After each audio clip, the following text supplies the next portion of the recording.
The Marshall Plan was a United States-sponsored program of economic aid for the reconstruction of Western Europe after World War II.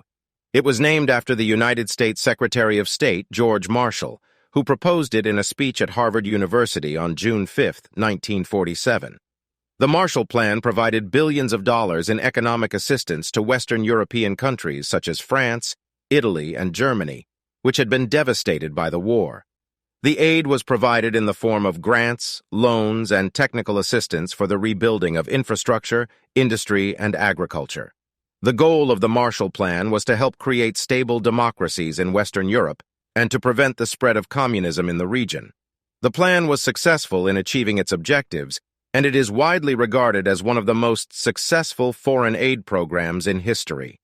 The Marshall Plan was also instrumental in establishing the economic and political ties between the United States and Europe that have endured to this day. The Eurodollar system is indirectly related to the Marshall Plan in that it emerged in the post-World War II era, partly as a result of the economic and financial conditions created by the plan. Following the Marshall Plan, Western Europe experienced a period of rapid economic growth, which led to an increase in the demand for dollars to finance trade and investment. At the same time, the U.S. had a balance of payments surplus and an abundance of dollars. This created a situation where European banks began to hold dollar deposits outside of the U.S., in offshore banking centers such as London, creating the Eurodollar market. The Eurodollar system was initially a way for European banks to hold dollars outside of the U.S. without being subject to U.S. regulations and reserve requirements. Over time, the Eurodollar market grew to become a major source of funding for international trade and investment. The Eurodollar market played a key role in the globalization of finance and the growth of international banking, and it continues to be an important part of the global financial system today. Russia and China are both using the Eurodollar system in different ways to advance their economic and political goals. Russia has been using the Eurodollar system to mitigate the impact of economic sanctions imposed by the United States and other Western countries. In response to these sanctions, Russian banks and companies have been turning to the Eurodollar market to access funding and conduct transactions in U.S. dollars outside of the reach of U.S. authorities. This has allowed Russia to maintain its trade and financial relationships with other countries, despite the sanctions. China, on the other hand, has been using the Eurodollar system as part of its broader efforts to internationalize the renminbi, RMB, and challenge the dominance of the U.S. dollar in the global financial system. China has been promoting the use of the RMB in trade and investment with other countries, and it has also been encouraging the development of offshore RMB markets, including in London and Hong Kong, to provide an alternative to the U.S. dollar-dominated Eurodollar market. Both Russia and China are using the Eurodollar system strategically to advance their interests and reduce their dependence on the U.S.-dominated global financial system. However, their approaches to the Eurodollar system are different, reflecting their unique economic and geopolitical circumstances. The decision of countries to abandon the Eurodollar system is complex and can be influenced by a variety of factors, including economic, financial, and geopolitical considerations. While a decision by the Federal Reserve to increase interest rates could potentially impact the Eurodollar system, it is unlikely to be the sole or primary reason for countries to abandon the system. The Eurodollar system has been in existence for several decades and has become an important part of the global financial system, providing a source of funding and liquidity for international trade and investment. The system has also proven to be resilient and adaptable, evolving to meet changing economic and financial conditions. That being said, an increase in U.S. interest rates could make the dollar more attractive to investors, potentially leading to a decrease in demand for other currencies, including the euro.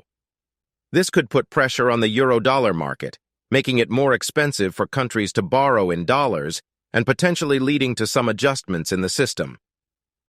If the Federal Reserve increases interest rates, it could have a significant impact on both the Eurodollar system and the shadow banking system. In the Eurodollar system, higher interest rates would make it more expensive for banks and companies to borrow in U.S. dollars. This could lead to a decrease in demand for dollar-denominated loans and a reduction in the size of the Eurodollar market. It could also make it more difficult for countries that rely on Eurodollar funding to finance their trade and investment activities. In the shadow banking system, higher interest rates could also have a significant impact. Many shadow banks rely on short-term borrowing to finance their activities, and higher interest rates could increase their borrowing costs, making it more difficult for them to operate.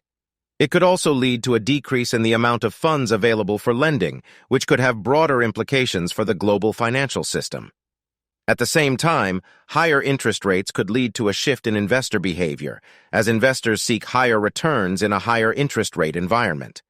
This could lead to a reallocation of capital away from the Eurodollar system and the shadow banking system, potentially impacting their size and scope. Overall, the impact of higher interest rates on the Eurodollar system and the shadow banking system would depend on a variety of factors, including the magnitude and pace of the rate increases, as well as broader economic and financial conditions. However, it is likely that higher interest rates would have a significant impact on both systems and could lead to changes in the way that they operate. Increasing interest rates could potentially have a deflationary impact on the global economy, leading to a decrease in economic activity and a contraction in the supply chain. This could be particularly true in industries that rely heavily on debt financing, such as manufacturing, construction, and infrastructure. If this were to happen, it could lead to a shift away from the Eurodollar system and towards traditional banking sources of funding. Companies may seek to secure financing from traditional banks, which are likely to have more stable funding sources and may be less sensitive to changes in interest rates.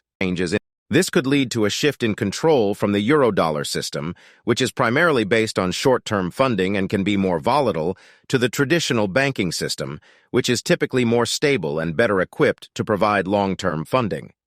At the same time, increasing interest rates could also lead to a tightening of credit conditions and a decrease in the availability of funding for both the Eurodollar system and traditional banking. This could have broader implications for the global economy, potentially leading to a slowdown in economic growth and a contraction in trade and investment. Overall, the impact of increasing interest rates on the supply chain and the shift in control from the Eurodollar system to traditional banking would depend on a variety of factors, including the pace and magnitude of the rate increases, as well as broader economic and financial conditions. However, it is likely that higher interest rates would have significant implications for both systems and could lead to a reallocation of funding sources and a shift in control.